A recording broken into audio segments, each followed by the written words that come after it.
Hello guys, welcome back to another FIFA 21 video. Today I'm showing you 4-3-1-2 pro player custom tactics and play instructions. So you can see the 4-3-1-2 formation. First thing you might notice about this formation is obviously very narrow, as you can see quite obviously, but it's also very similar to the 4-1-2-1-2 second formation, which is just around here somewhere. I'll try and find that in a second. You can see it's just above here. You can see they're actually very similar formation. You can see almost identical, apart from the 4-3-1-2. It's ever so slightly more attacking, because the 4-1-2-1-2 has that sort of diamond shape in the middle with 2 centre mids, a cam and a CDM, unlike the 4-3-1-2, which has 3 centre mids, so no CDM and then 1 cam. So very similar, but the 4-3-1-2 is slightly flatter in the midfield and slightly more attacking in general. But it's a very good formation.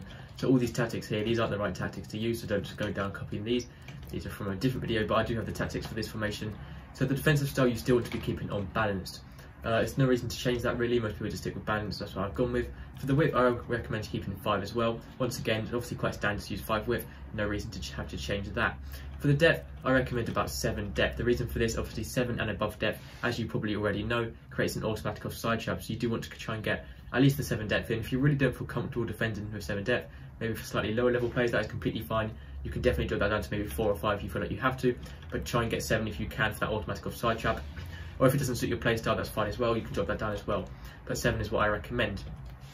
The offensive style, I recommend balanced as well. The reason for this, as you can see by the shape, or fast build up. So balanced or fast build up is usually the best to go with. I don't recommend long ball, it just really doesn't work with up on this formation, especially narrow formations. Long ball is really not good. But balanced and fast build up is what you want to be using, because it sort of gets the ball to your midfielders very quickly, and you can get it straight up to your attackers, making good runs forward.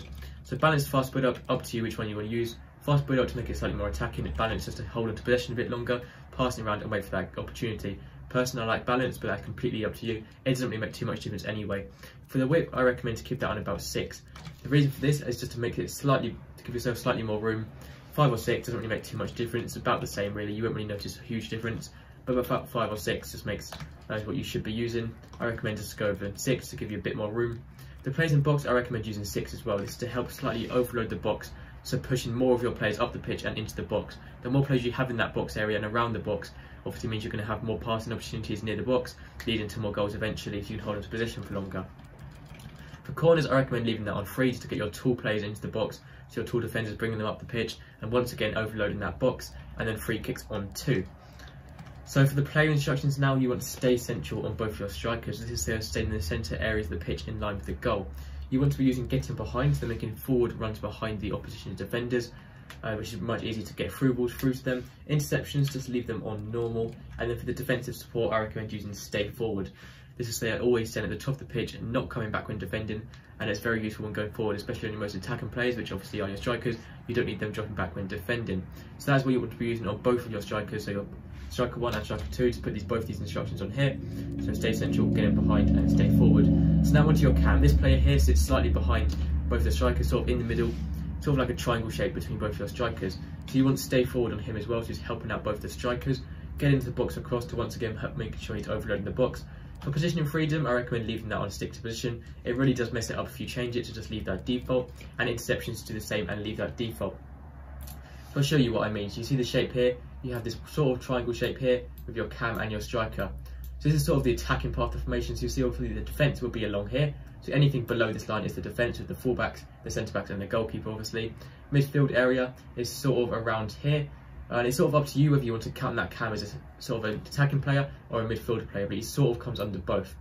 So you can see anything sort of within these 2 red lines here is the midfield, sort of including the cam, but the cam sort of in between both. It's sort of on his own, in between both the strikers and the midfielder. He's sort of, when defending, he's more of a midfield player, sort of when holding on to the ball, but when going forward and attacking with your strikers, he's also becomes more of one of the attacking players.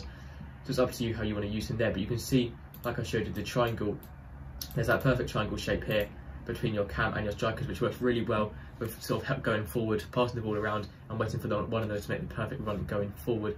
The same with your midfielders here. You can see the very important diamond shape here with all 3 of your midfielders, and then also the cam as well. This is a really good shape, passing it around this diamond shape here, holding the ball off the opposition, so keeping possession and waiting for one of your strikers to make a perfect run forward, or even your fullbacks if they're running up and down the pitch as well, getting the ball to them so they can make a crossing at the top of the pitch. So that's what you have to be doing when you're using the ball in this formation. So the 3 centre mids, for these, I recommend leaving them all completely default, apart from the middle one, put cover centre on. If you really want to make one of them more like a CDM, you can use stay back while attacking, but then you may as well use the 4-1-2-1-2 second formation. So I recommend leaving them all default, just so they have sort of as much freedom as possible, and then just put cover centre on the middle one, and then leave cover wing on the other 2. For the centre backs, I recommend leaving those default as well. You never want to change your centre backs. For both your full backs, now for these, I recommend you have to use overlaps, so making overlapping runs on the outside makes it easier to get the ball to them when going forward, and they're going to be as wide as possible getting crosses in.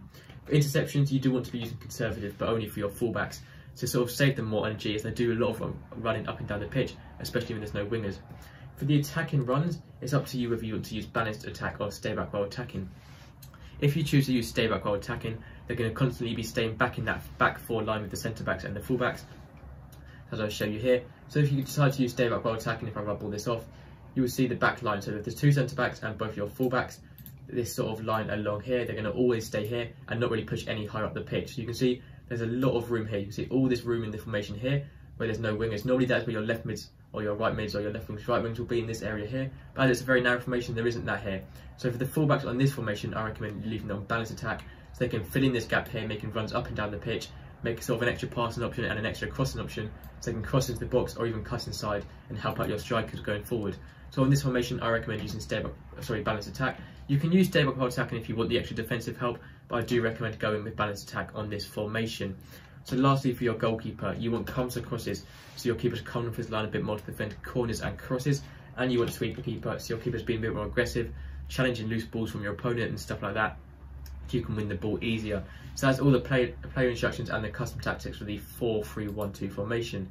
So now onto sort of the analysis. I've pretty much done most of it throughout the video, but I'll just show you very briefly what you need to be doing. So like I mentioned earlier, say you have the ball with your goalkeeper or your defenders. Obviously you don't want to hold on to the ball with your centre backs, as they have bad ball control. You're most likely going to lose the ball, so you want to get the ball to your midfield area. So say you have this diamond shape here. So you can see I showed you the diamond shape with the 4 midfielders here, so your cam and your 3 centre mids. All you do is pass it around this diamond shape, passing it, keep on passing it around, holding on to possession. The most important thing is being patient on the ball. If you rush straight away and try and run through those players or get the ball straight to your strikers, you're most likely going to be intercepted or lose the ball, and then you'll lose possession once again and you'll be under attack. You just want to hold on to the ball. It may seem a bit boring at first or a bit difficult at first, but it honestly does work to get goals. That is how you become much better. Just holding onto the ball here and waiting for that perfect run from your strikers or even your fullbacks, so you can get a wide cross into the box or just a forward run for your strikers. But that is it for this video. That's the 4-3-1-2 custom tactics and play instructions with analysis. So thank you for watching. Make sure to subscribe. It really helps me out, and I'll see you in the next video. Goodbye.